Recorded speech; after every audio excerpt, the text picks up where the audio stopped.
So I just realized that my checking account has earned me less money in the last 12 months than I spend on a single box combo over at Raising Cane's. And that's a problem, and I need to fix it. The most annoying part of this whole process is that the banks are using my money for their business to lend out at sky-high interest rates, and they're giving me back literally pennies. But there is a Fidelity account that works exactly like a checking account. It comes with a debit card, an ATM card, direct deposit, but your money actually earns while it just sits there. So I'm going to break this down exactly what it is, how the interest works, what makes it different, and the things that you need to know before you decide to make the switch. Plus, you'll be able to help me decide if I should make the switch myself or not. But first, why am I considering this switch? What's the real reason? Well, there's something that most people never really stop and think about when it comes to the money that's just, sitting in a traditional checking account. The bank is not there just holding it as a favor to you, right? They are taking that cash, they're lending it out at 6, 7, 8% on mortgages, car loans, credit card balances, whatever. They're making money with that money. And that's how banks really make money. They're using our money, that's in those checking accounts as the raw material in their much bigger money machine. And you know what we get back from that? Well, check this out. The national average interest rate on a checking account is about 0.08%. All right, so that's not 8%. We're talking about 8 cents for every $100 that you have sitting there, not per month, not per week, it's for the entire year. So let me give you some real numbers. If you've got $10,000 just kind of sitting in a typical checking account, you would earn $8 in a full year. Think about that. The bank is making hundreds of dollars, if not thousands, off of your money, and all they do is give you back $8 at the end of the year. That's about 67 cents per month. That's insane. Now, most people accept this because checking accounts were never really positioned as a place to earn you actual money. I mean, it's really there to try to keep your cash safe and then allow us to spend it easily. That's really the whole pitch of a checking account, right? So none of us really ever question it. But what if we could have both? Okay, a place that functions exactly like a checking account, but actually pays you something real, not just 67 cents, while the money is just sitting there.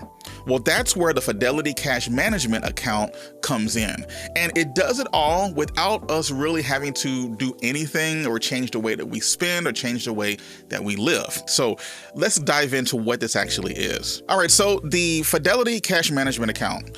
Now, most people call it the Fidelity CMA for short, but just whatever you feel like calling it. But anyway, it's a brokerage account that's designed to look exactly like a checking account, not a savings, but a checking account.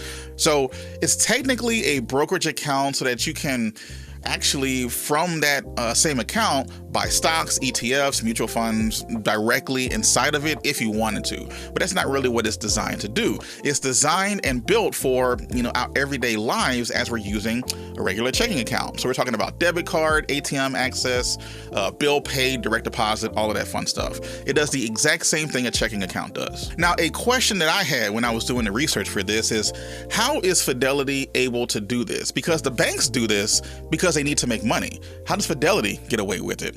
Well, the thing is, Fidelity themselves, they are not a bank. If you go to their website and you type in the word bank, you're not going to see much on the front page because they're not a bank. Fidelity is one of the largest financial service companies in the world, managing more than $12 trillion in customer assets. And because it's a brokerage, it can actually do something that traditional banks can't actually or typically do. And that is automatically put your idle cash, the money that's just sitting there in your checking account, and move it somewhere while you're not using it. So here's the basic idea of how it works. So when you deposit money into a Fidelity CMA account, instead of it just sitting there in an account earning nothing, the cash that's in the account gets moved or swept, if you will, into something that's actually called a money market fund. Your cash moves into this account fund overnight, it earns interest, and then it gets all moved back the very next day, ready to spend on whatever you need it.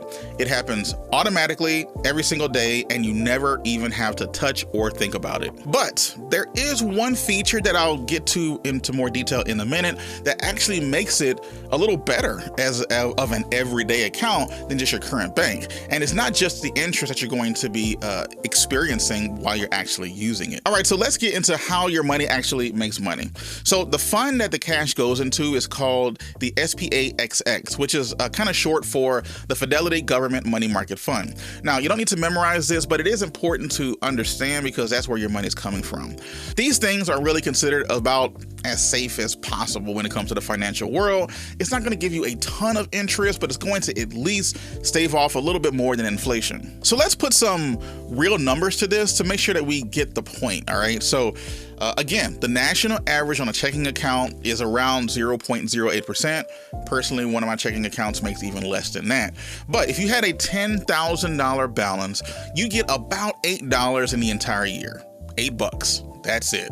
Meanwhile, the bank is pocketing the rest of that money, and that money is generating for them a lot more than $8 because that's what they end up paying you in December, and they give it to you like, hey, here's $8. You know, like they're doing you a favor. But I want you to compare that to the SPAXX, which as of right now, I believe is sitting at around 4.9%. So that same $10,000 would earn you $490 in a year, which works out to around $40 a month. Remember, your bank is only giving us 0.67 or 67 cents on our money. Fidelity is giving you 40. Think about that. That's pretty insane. But there is a catch to it, all right? Because that 4.9% on the SPAXX account, it's not permanent, right? Because these money market yields move with the Federal Reserve. So when the feds cut rates, the yield, that's going to come down as well. So a couple of years ago, these funds were paying closer to around 1 to 2%. But even then, you'd still be earning around $100 to $200 per year on that same balance instead of $8, right? So the gap is still insanely wide, even if those rates were to lower, because that 0.08% baseline it's just terribly low. So we already covered the interest. You already know that that's something that works out well. But there's three other things that actually surprised me when I started looking a little bit more closely at this Fidelity CMA account, because the interest is just one part of the whole thing that's worth considering. So first, the ATM fees. All right, this one is genuinely different than a lot of banks, right? Because Fidelity reimburses you for every ATM fee that you get charged, no matter what ATM that you use. And that actually includes anywhere in the world where you're withdrawing cash, with no cap on the total reimbursements, which is pretty insane because even some online banks that I use even cap you on how much you can take on it, but not on the Fidelity CMA account. So what that means is that if you hit a random ATM in a hotel lobby and it wants to charge you like $4 or $5 to take the money out, Fidelity will credit you that money back. Now, the second unique feature that the Fidelity CMA account has is that there are no monthly maintenance fees and there's no minimum balance requirements. So a lot of traditional banks, they will charge $10 or $15 a month if your balance ever drops below a certain threshold. But the Fidelity CMA account, it doesn't work that way. You can keep, I don't know, $5 in the account if you want it, and you're never going to be hit with any kind of weird, fee for not keeping enough money in there. And that adds up to over, hundreds of dollars. Sometimes people will pay on maintenance fees on their account, and they just do it, right? Please don't pay maintenance fees. They are really dumb. All right, anyway, the third thing that's really cool and unique about these accounts, and this one actually kind of surprises most people, is the protection that you actually get is sometimes going to be a little better than what a traditional bank would actually offer. But it also depends on which option that you pick. So when you are creating your Fidelity CMA account, Fidelity will give you two choices for where you want your cash to sit. One is if you go with their FDIC sweep option, your money gets spread across a network of partner banks overnight, and each bank covers up to $250,000. That's the normal, FDIC coverage. However, because you have it spread across so many banks, your total FDI coverage can reach upwards of $5 million. which is actually pretty cool. It's a lot of peace of mind to not, if the banks fail, you're not going to lose everything. But there is another option when setting up this account, and it's the one we've kind of been talking about the most in this video, and that's if you're using the SPAXX version to get a higher yield. Now, full disclosure, I need to make sure that you understand this. That money is not FDIC insured. Okay, it's not. However, it is covered by something different, SIPC, which it protects upwards of $500,000, which for most people should be good enough, right? But it's worth knowing that depending on which one you choose, you're going to be choosing between either the SIPC coverage or the FDIC coverage. Now, the rest of the features that this Fidelity CMA account has, you can really expect from a traditional full-on service checking account. Meaning you're going to get a Visa debit card that pretty much works anywhere Visa is accepted. You'll be able to get free check writing, bill pay, mobile check deposits, direct deposit, even Zelle. Even Zelle works for this, which is pretty cool when you're trying to send money directly from one person to the next. I do want to make this clear. It's worth noting that if you do use your debit card abroad, there is a 1% transaction fee if you're using it, outside of the United States. For most people, I wouldn't be using a debit card anyway if I was traveling. You do much better putting that on a credit card because you're at least going to get some type of coverage in case something happens with it, and you're not giving anyone a direct link to your checking account. Okay, so that's a lot of information about the Fidelity CMA account, but let's kind of get into what I will need to know, what you might need to know when it comes to making the move, before making the move to get the account. So for example, if you have a traditional banking relationship with one of your local banks, you're more likely to get approved for a loan, or maybe get some other type of preferential treatment because people know you, they can sit there and look at you face to face, that kind of thing. You won't really get that with a Fidelity CMA account because you're moving to a strictly online bank. The second thing are that yield, that 4.9% that is currently at, that number is going to change because it changes with the Federal Reserve, like all money market accounts do. So if the Feds cut rates, you're going to lose, a lot of that extra. But as we mentioned before, it's still going to be much more than what you're currently getting anyways. Another thing to worry about is if you are, a side hustler, or you have a reason why you need to deposit big wads of cash, for some reason, there isn't an ATM or a branch that you can go to feed the bills into. So you'd have to deposit that money into a regular bank that you live around locally.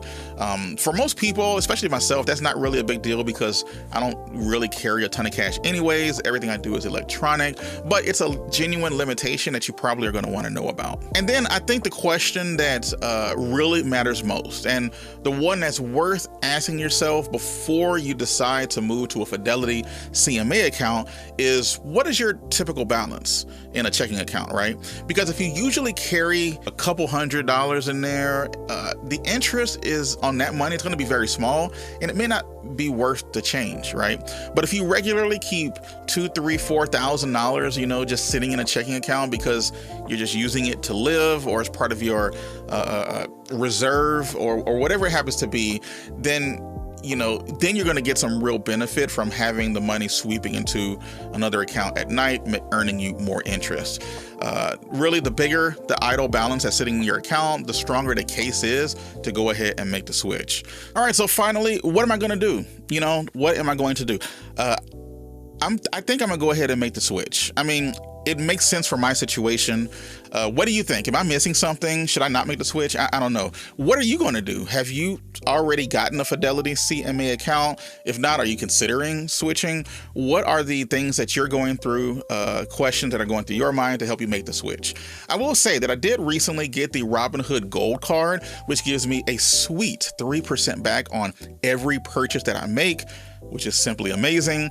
The only kind of downside to it is that money needs to go into my Robinhood account and not a Fidelity account if I were to open this one, which is kind of weird, but maybe I can find a way around it or just keep it in the Robinhood account. I don't know.